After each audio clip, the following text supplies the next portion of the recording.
Hey everybody, welcome to Monday Night Live in Lexington, you guys. My name is Kathryn Kauffman, and I'm a psychic medium here in Lexington, Kentucky. Welcome to my every Monday night show. This is where we discuss what and who we are in this journey called life. Happy Monday night, everybody. Man, it's hot out there. Oh my gosh, these upper 90s are unbelievable. And we got to these temperatures so fast. It's unbelievable. I got a couple of questions for you guys on the intro right now. The first thing is, and I want honest answer from you guys on this. And even if you're tuning into the show late, I still want you to DM me, direct message me, and let me know what your thoughts are. And my question is, when you have a very important question for your physician and you call the office and you message the office,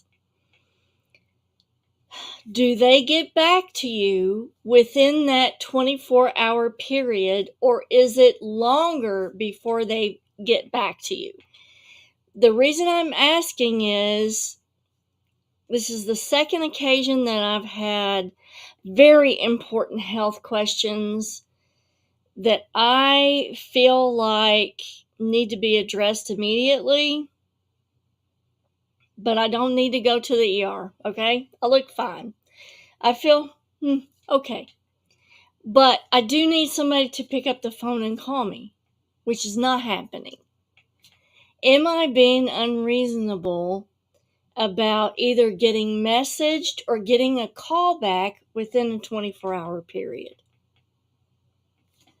I need to know, because I need to know whether to check myself or just try to relax and try to wait.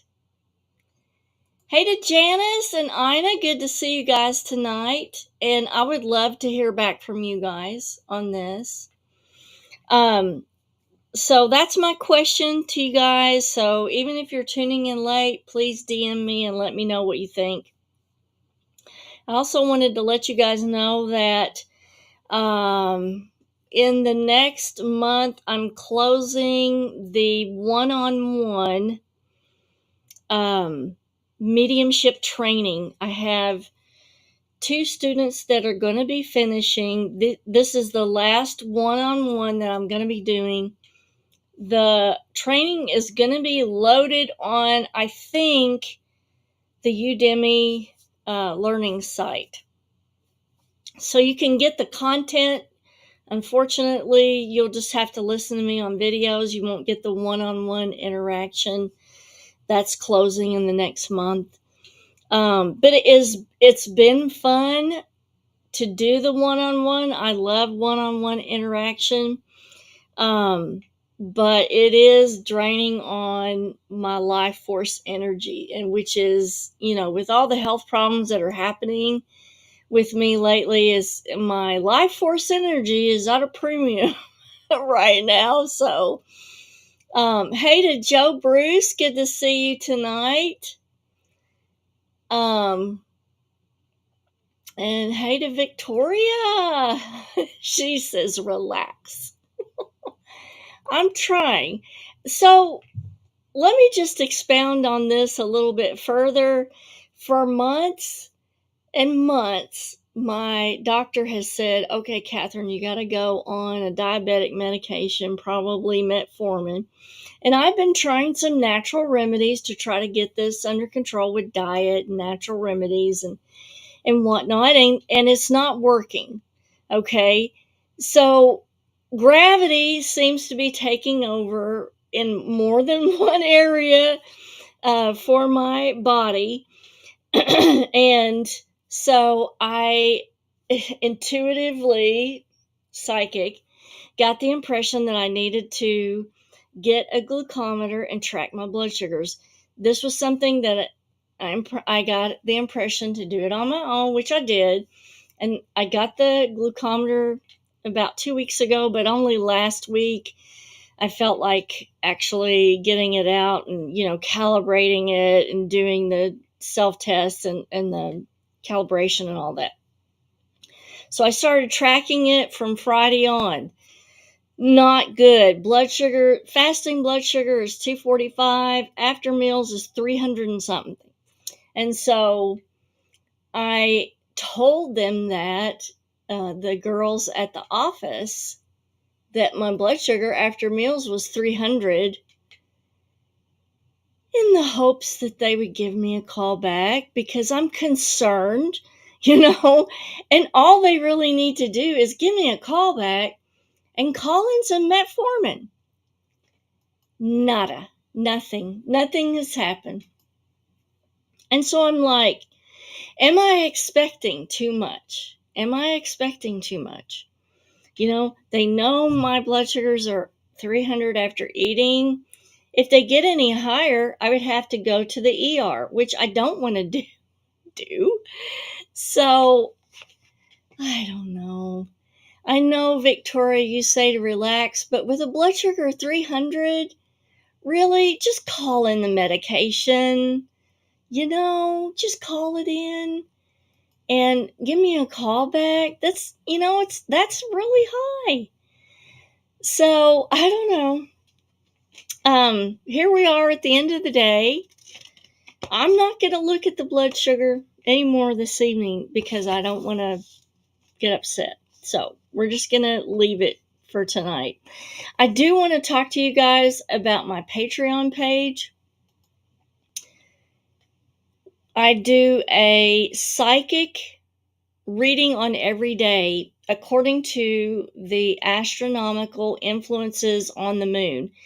And this gives you a projection of how the day is going to go, what influences are happening, how you should respond, what tendencies are best to use for the day.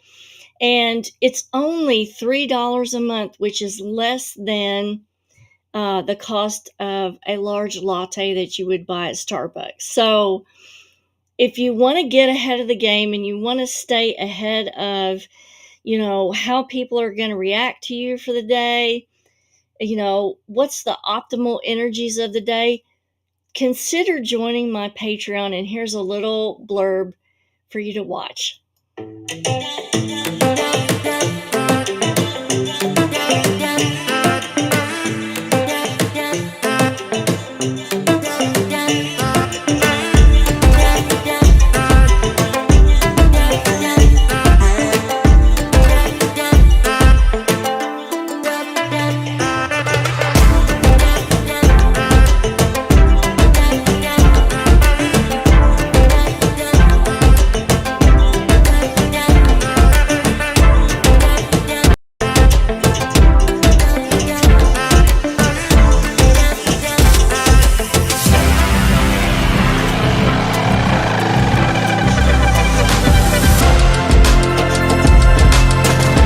Okay, let's get into our program. Let me check for questions really quick.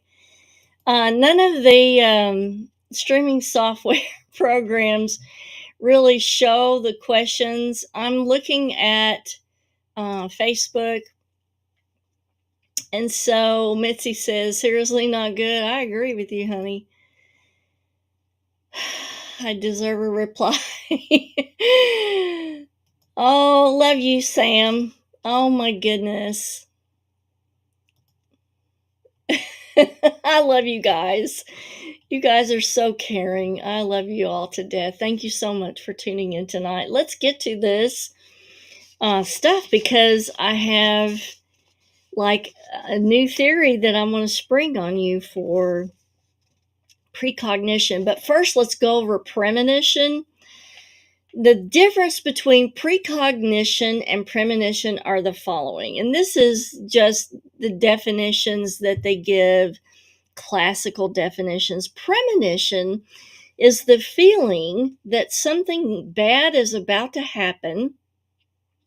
So what is happening with this is the person is using their clairsentient ability and that's the empathic feeling under the umbrella of clairsentience, to feel that something is amiss within the quantum field. Okay. Precognition is a deeper sense of knowing that extends beyond the feeling or the emotional realm. Precognition tends to contain more information, such as visual images, time, and place. And this most often happens within the dream state. These are dreams that seemingly predict the future, but the dreams must meet several criteria to be classified as precognitive. You must record, and that just means write it down, or tell others about your dream before the dream scenario is fulfilled in real life. And then it can be considered precognitive. So there has to be some kind of proof that what you dreamed of came true exactly in the time and the way that you dreamed it. Now, people regularly report visions of future events, including sports matches. Some studies also report an ability to predict the stock exchange and the lottery. Many scientists accept that there's a consistent but small and significant effect in precognitive studies. Across science, comparative effect sizes are commonly accepted as reliable evidence. So, what they're saying is there's enough, it's small, but there's enough evidence to say that it's reliable and it's consistent. Contrary to what many people think, the results of precognition experiments have proven to be consistently positive. Over many decades and using many different research procedures, there has proven to be small but significant effect. Even people who are skeptical about psi admit that the effect exists. So, and then I did read that, let's see, where was it? A poll in 2005 showed that 73% of Americans believe in at least one type of paranormal experience, with 41% believing in extrasensory perception. That's a big percentage. Let me refresh the page and make sure that we're capturing everybody's questions. Hey to Patty Ann, good to see you. I agree. I think knowing I specifically left the values of my blood sugar, hoping that would impress them enough to call back, but no. So, I'm rethinking my choices about physicians in the office right now. Okay, let's continue on. In 2011, the social psychologist Daryl Byrne published 9 experiments involving over 1,000 participants, 8 of which showed significant statistical evidence for precognition. Precognition is sometimes treated as an example of the wider phenomenon of prescience or foreknowledge, to understand by any means what is likely to happen in the future. It is distinct from premonition, which is a vaguer, clairsentient feeling of something impending. So premonition really functions on the rudimentary psychic ability of clairsentience, channeling through the empathic ability, a feeling that something is wrong in the quantum field. Now, when we talk about precognitive, most often these are dreams that are extremely specific, including dates, times, and visual images. And precognitive dreams are the most widely reported occurrences of precognition. You can have a waking precognition where you get flashes of images. You may get dates and times flashed before your eyes, but it is less common than dreaming about it. And I'll tell you why in a few minutes. Usually, a dream or a vision can only be identified as a precognitive after the putative event has taken place. In other words, when the event takes place, that validates the precognition. If you have a precognitive, or you think what is a precognitive dream and it doesn't happen, there's a meaning behind that. Okay, we're going to go into that in the end of the show. So Patty Ann says, I wasn't in a dream state, but I was driving when I saw a Mack truck hit me and my dog. Within 5 minutes, I was turning left and I heard a horn blow, and it was so light colored I did not see it at all. It is a straight road, and I was on, and I could see things. Let's see, let me expand that coming. But as I turned, I was within seconds of being hit. So that's precognitive, but it feels like that was flashed maybe by a spirit guide to prevent what happened. Hey to Melissa Begley, good to see you tonight. Glad that you could make it into the chat. So usually a dream or a vision can only be identified as precognitive after the putative event. So there are precognitive dreams that don't come to pass. And the reason why is there are several light paths that stream off of your body light. Now, for those of you that are just joining and you haven't watched a lot of the old shows that I've done, there is a light constituent to your essence. Each strand of DNA in your body holds exactly 1,000 light photons. We've counted them, so we know how many there are. So you're literally made of light. And those light waves are different predictabilities. This is the light wave where you chose to watch the show. This is the light wave where you chose not to watch the show. This is the light wave where you chose to go to the grocery instead of watching the show. Now, these are all choices that you have. So when you tap into a location in time space that's in the future, it could be based on a predictability where you're put in a position to have a wreck, maybe. But your choices in reality are leading you to another light wave, which puts you in a position where you're not going to have that wreck. Sorry. So it's our choices that determine this predictability. Now, I want to go into the religious aspects of this. In Judaism, it's believed that dreams are most significantly determinate, while others have the potential to contain prophetic messages. And the prophetic messages are where a lot of the biblical scripture comes from.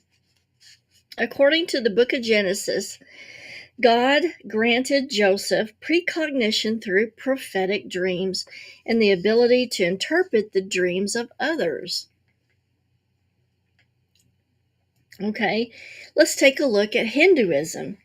Hinduism has a subsystem of psychology called Indian psychology, with dreams believed to contain information about the future. There are 7 classifications of dream or swapna, in which those which become manifest are called Bhavita. In precognition, it has a role in Buddhism as well. with dreams believed to be mind-created phenomena. Those dreams which warn of impending danger or even prepare us for overwhelming good news are considered the most important. Throughout history, it has been believed that certain individuals have precognitive abilities or that certain practices can induce such experiences, and these visions have sometimes have been associated with important historical events. Now, my question to you guys, I already know the answer and I'm going to give it to you, but why have certain individuals, why do certain individuals have precognitive abilities but not all? Okay. Now, let's look at this. Since ancient times, precognition has been associated with dreams and trance states.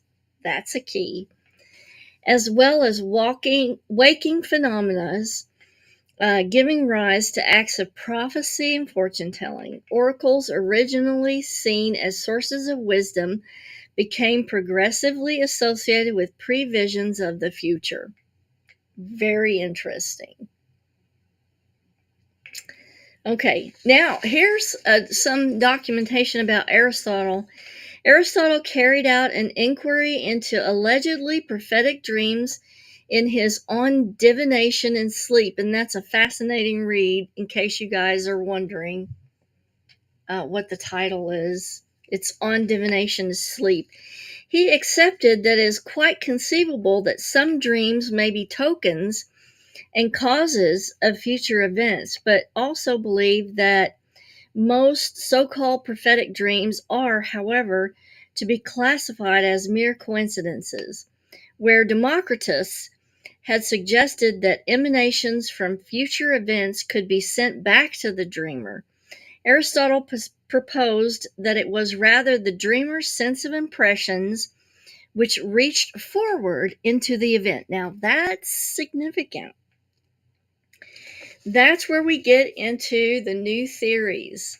So, the new theories on time are reflecting very differently on precognition and premonition, because the new theories on time kind of profess that time is not linear, but it is more locational in slices of occurrences.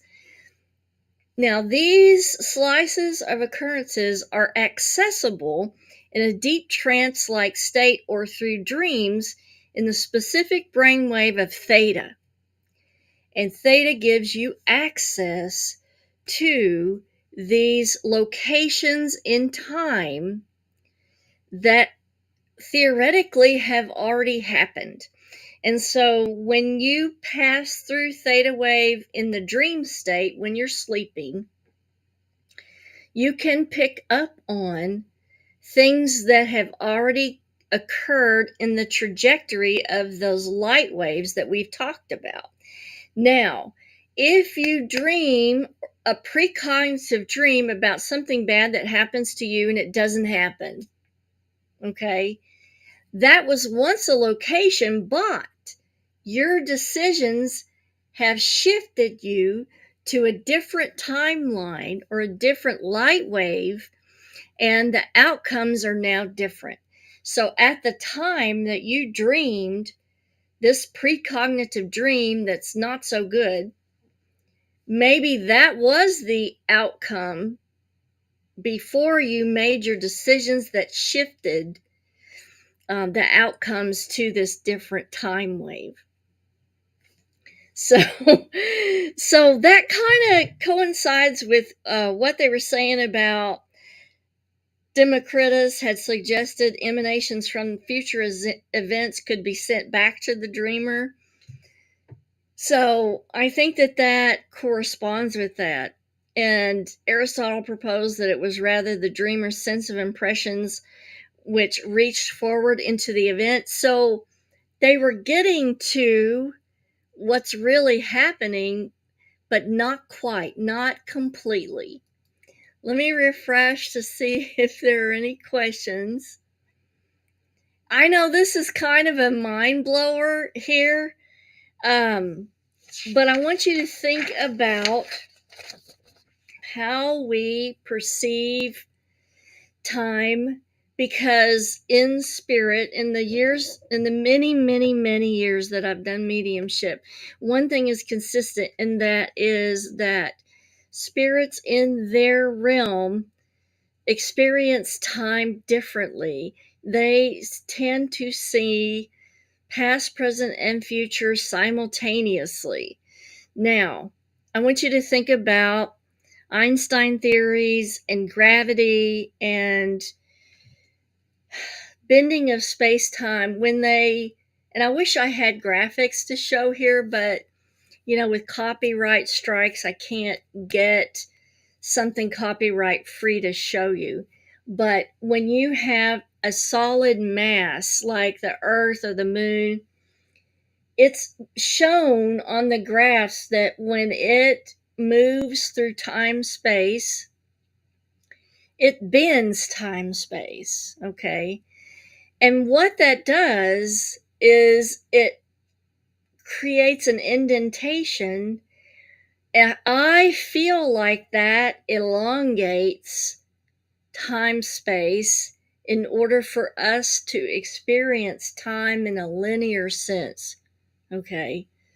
So that we experience our 20s, our 30s, our 40s, our 50s, our 60s, because time space is bent and it's not straight across. And so this creates this gap where we experience this elongation of time.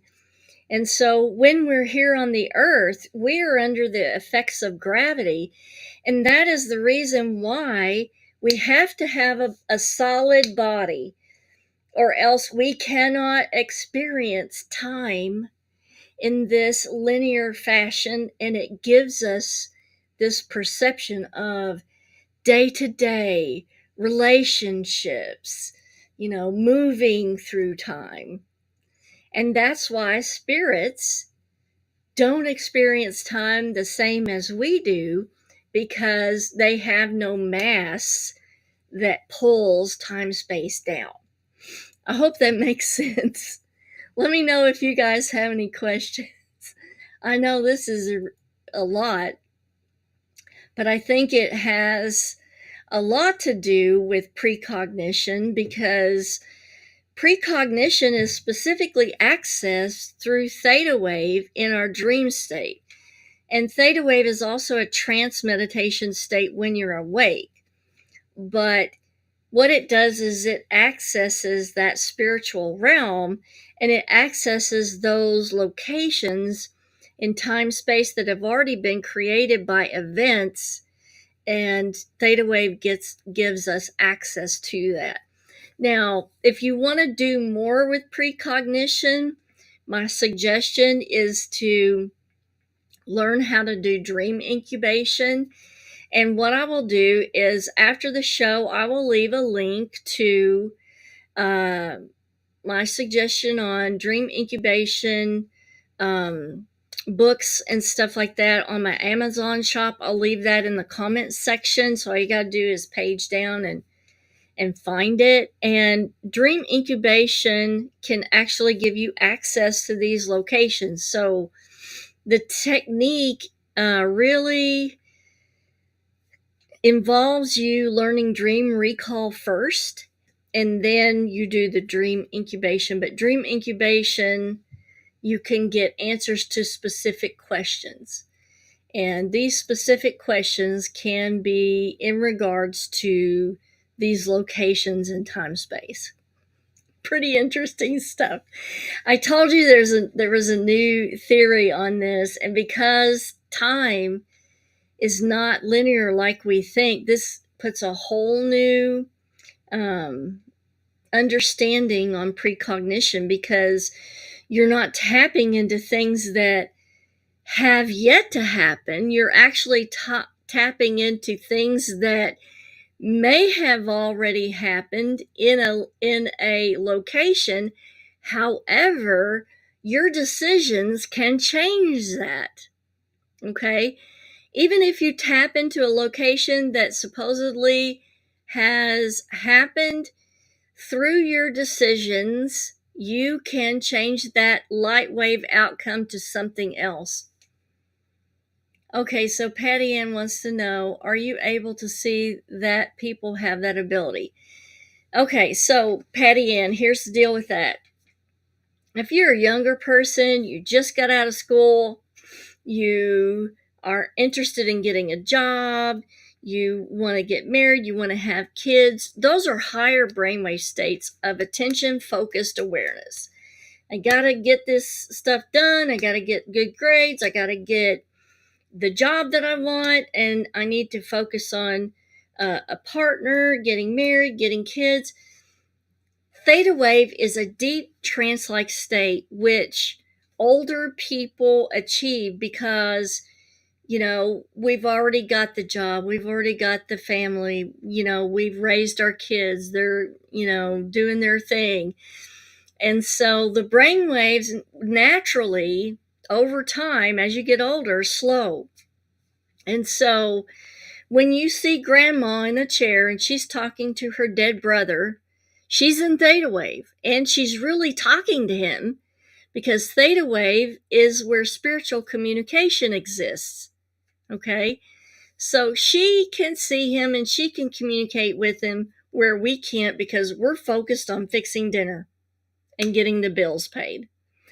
So there are people that, yes, you can say, okay, that person has that ability strictly because they're in a phase of life that doesn't require faster brain waves.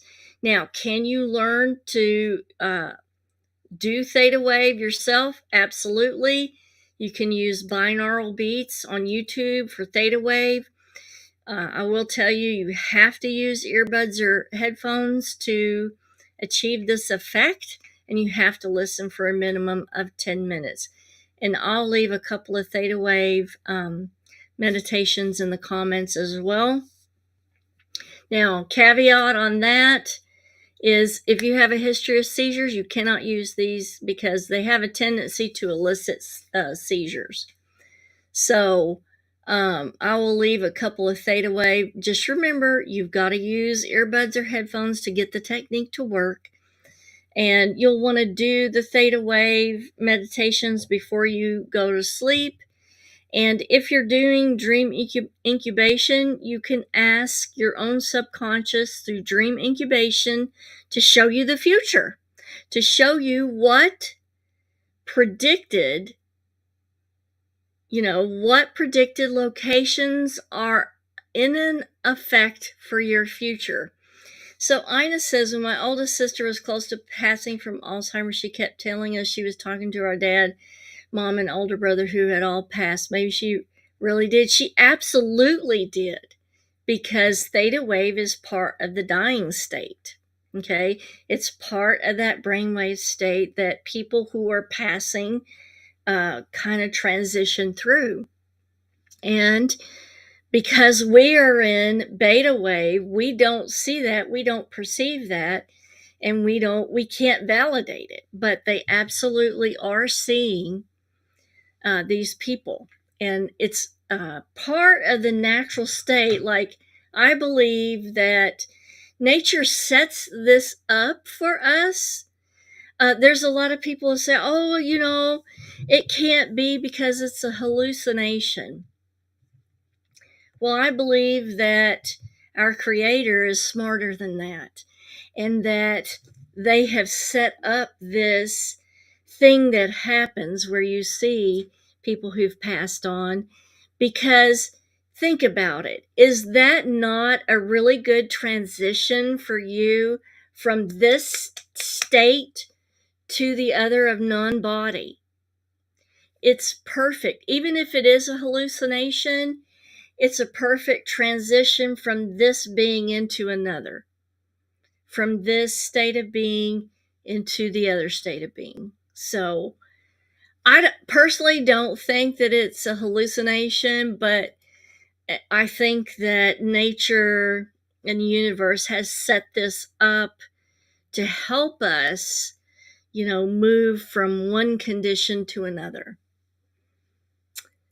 So Patty Ann says, why can't spirits ring a bell and let us know they are here? It would be so much easier. Okay, Patty Ann, be careful what you wish for, because hearing a bell at 2 a.m. or 3 a.m. is that can get annoying after a while.